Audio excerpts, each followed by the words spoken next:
What is up, weather enthusiasts? I'm your host, Pat's Path Predictor. Let's get right into the weather.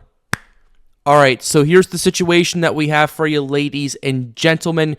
We have Tropical Storm Kirk currently organizing and developing in the main development region. We have Invest 91L coming in close behind, moving due west and heading towards potentially the Lesser Antilles in the long term, something we'll have to pay attention to. And we have our area of interest in the Caribbean Sea to watch for as we get more data and information. So hopefully we'll get that soon, and hopefully we can get some conclusive consensus of what this is going to do, because we're getting more and more conflicting data in terms of this area of interest in the Caribbean. So let's go ahead and dive right into it right now. Let's go ahead and start with Tropical Storm Kirk. Here's the cliff notes for you guys right here. Latest public advisory finds Kirk at 70 miles per hour. Nearby buoy finds a stronger Kirk. Pressure's down to 988 millibars. At this current point, maximum sustained winds are near 70 miles per hour. Additional strengthening is anticipated, and Kirk should become a hurricane by tonight and major hurricane in a couple of days. Tropical storm force winds extend outward 195 miles from the center. A buoy earlier this morning found a maximum sustained wind of 40 miles per hour and a gust of 51 miles per hour. So ultimately, we got some stuff going on. These tropical storm force winds continue to expand, as this is expected to be a relatively big storm, so we'll have to pay close attention to it. Let's go ahead and show you the cone real quickly that we have pulled up. Look at this cone right here. First of all, this is a pretty annular structure, I would say already. Not quite annular, but it's pretty. I'd say at least to this point, it's relatively balanced. Yes, it has a northeastward bias at this current point, has a northeastward tilt right now, but compared to a bunch of other tropical systems, including Helene, that I've seen this early in the stage of development, it's definitely getting its act together, and it's definitely, at least according to the wind field, relatively well organized. So let's go ahead and read the discussion real quickly.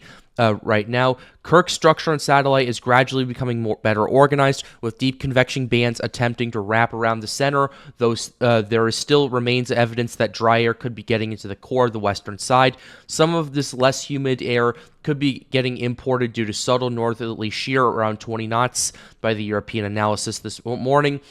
With that said, we have recently some fortuitous surface data from the buoy that was measured that Kirk passed close to this morning, around 9 UTC. That's about 4 a.m. Central Time, 5 a.m. Eastern Time, 5 a.m. Atlantic Standard Time.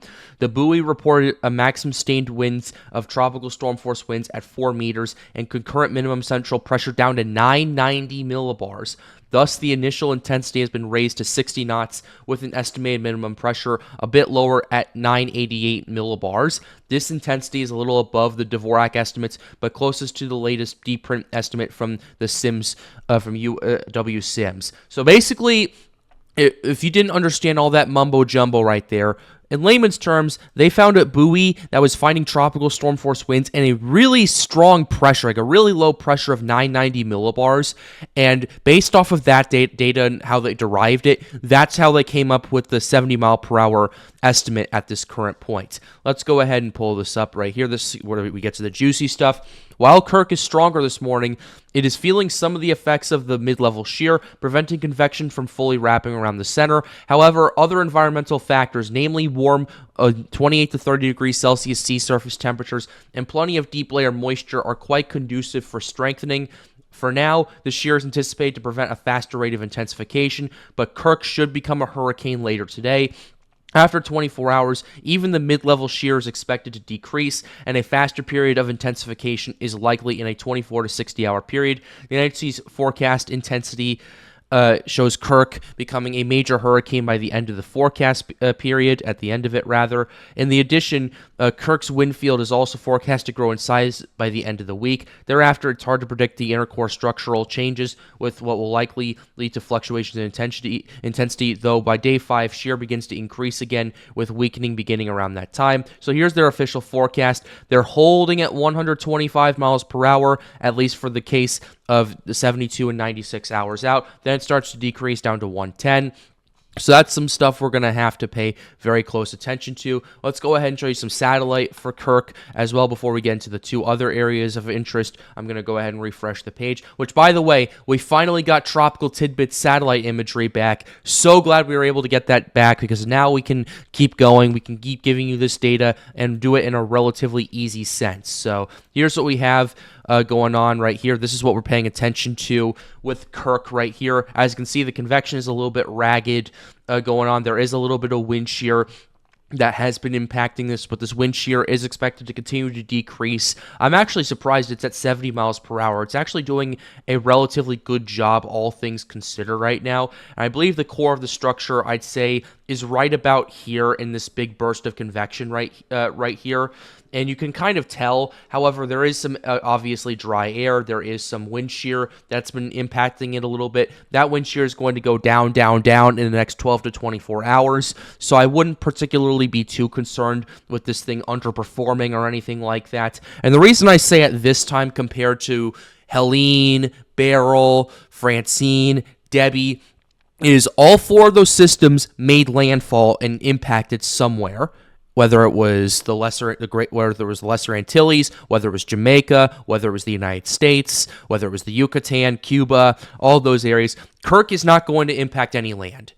And that's good news. And this is one of those systems I would argue would be a really good case study for hurricanes right here and for researchers to investigate. That's my personal opinion on that. Don't quote me on that. But personally, I'm treating Kirk like it's a case study. And kind of seeing how these hurricanes perform out in the open. So if that makes any sense, let's go ahead and get into the other two areas, which have a little bit less fortunate news. So let's go ahead and start over here in the Caribbean because this is obviously the greatest threat if it develops. Disorganized showers and thunderstorms located over the southwestern Caribbean Sea are associated with a trough of low pressure. Environmental conditions could support some gradual development of the system, and a tropical depression could form towards the end of this week or this weekend while it moves generally northwestward over the northwestern Caribbean Sea and into the Gulf of Mexico. Interests along the U.S. Gulf Coast should monitor the progress of the system. 40% probability in the next 7 days, 10% in the next 48 hours.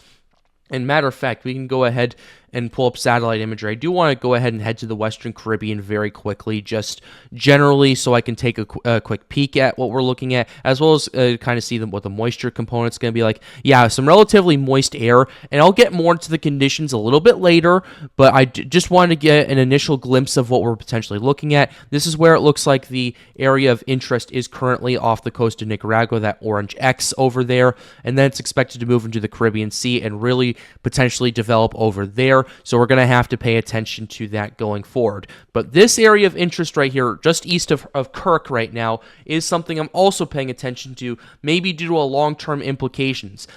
I would say there's about a 40% chance this impacts the Antilles right now, and a 60% chance this stays out to sea, and this is why I'm paying attention to it. And this is also moving more due west, thanks to the Bermuda High rebuilding further to the west over here as it continues to build in, and there's a ridge that builds in as well. So here we go. Shower and thunderstorms continue to show signs of organization in association with a broad area of low pressure located a few hundred miles south-southwest of the Cabo Verde Islands. Environmental conditions appear conducive for further development of the system, and a tropical depression is expected to form during the next couple of days while it moves slowly westward over the eastern tropical Atlantic.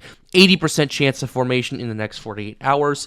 90% in the next 7 days. So this system is most likely going to develop either tonight or early tomorrow morning. We're going to have to pay attention to it. When this does develop and get named, it will be known as Leslie. So just wanted to make that perfectly clear, so now that we know what we're going to be expecting. So let's go ahead and do some quick satellite analysis. I already did a little bit of that in the Caribbean Sea. I also want to do a little bit of that with Kirk, as well as Invest 91L. We're going to go ahead and go to Kirk. Ultimately, once again, we talked about this earlier, the structure's been relatively improving. Apologize for those who are prone to flashing lights. Let me go ahead and pause that. And ultimately, structure's doing okay. It could be doing a lot better. Last night, it was really doing well, but then some wind shear got into it, a little bit of dry air as well. And ultimately, it is struggling a little bit this morning. It's going to take some time to organize and develop. We're going to have to pay attention to it. But regardless of that, let's go ahead and pull up the water vapor imagery because I want to see where this dry air potentially is going in. Okay, I'm looking at it on satellite now, and now I can see where this dry air is potentially setting up in. And I also have a much better area of rotation right here, better idea of where the center is. It's right about here, just south of this big burst of convection right here. So ultimately what needs to happen is this huge burst needs to move to the south, or another burst needs to fire up before it can continue to organize and intensify the way it's been doing so far. But regardless of that, Kirk's been doing a good job of organizing and developing. It's just battling a little bit of dry air, some wind shear's letting it in. It's going to take a little bit of time to organize and develop. It's probably going to take a few hours to do so, but regardless of that, it's pretty much doing pretty well out there. We're going to have to pay attention to that. Next area I want to take a look at is Invest 91L. Here's what we have going on. You do have some consistent convection starting to fire up, but I am noticing it's a lot more northerly biased right here. Like it's really just building up and blowing up on the northern side of the center, near the center of where the system is. It's really just kind of has a northward bias to that. But taking a look at water vapor imagery right here, there's a part of the reason as to why it is. Kirk's outflow is causing all this convection to fire up because what Kirk's outflow is ending up doing is it's bringing wind shear towards this area of interest right there. Ultimately, what needs to happen is Kirk needs to move further away from this system before it can breathe, before it can grow, before it can develop. And this huge area of convection is mainly as a response to this outflow and to this shear moving through. So it's pretty interesting to see how it's developing at this current point. However, this is moving due west instead of west-northwest like Kirk is doing right now. And with the Bermuda High rebuilding and with the Bermuda High expected to push towards and help influence where the system tracks, I'm raising a little bit of alarms with this, primarily because you have a situation where this could potentially, if it goes far enough west, impact the Lesser Antilles, at least in some sort of way. I'm not saying it's going to do it right now. I want to make it absolutely clear. However, the system is organizing, it is developing, despite the struggles it's doing with wind shear, but the outflow with Kirk is also giving it a lot of moisture as well, so it's kind of helping offset some of that imbalance right there. So we'll have to see how this pans out. We'll have to see how we pay attention to this, but regardless of that, regardless that these are two areas of interest, as well as the one in the Western Atlantic and the Caribbean Sea that we're going to want to pay attention to, especially the Caribbean one, because that does pose the greatest threat to land, and it's stuff that you're going to need to continue to keep a close eye on. We'll keep you updated on. Let's go ahead and show you some conditions that we're taking a look at. We're going to start with sea surface temperatures, of course, because why do we not ever do that? Sea surface temperatures, this is where Kirk is right now. It's an area of about 27, 28, going to move into 29 degrees Celsius waters before moving to the north and staying out to sea. Where Invest 91L is, it's currently over 28 to 29 degrees Celsius waters and moving to the west. And if it continues to move due west, it's going to be entering 29 and then 30 degrees Celsius waters. And then from then on out, it really gets conducive the further west you go, because you have all this ocean heat content that's building up right here. Here's the OHC. This was yesterday's map, but it's still relatively relevant today. Here's what we have with the ocean heat content. OHC, where Kirk is right now, it's in the area about 50 to 75 OHC, so it has plenty of that warm water to tap into and help kind of fight off the dry air and wind shear struggles it's been dealing with. But ultimately, in terms of 91L, it's in an area of about, I'd say, 25 to 50 OHC. It's about to enter a bit of a spike of OHC before moving further and further to the west. If it moves west enough, it's going to be an area of at least 100 OHC, around 125, 150, the closer it gets to the Antilles. So we're going to have to pay close attention to that right there. In terms of what we're looking at for the Caribbean system, first of all, the warm waters, you're 30 degrees at least, 30 degrees Celsius at least, 86 degrees Fahrenheit for those living in the United States and Puerto Rico.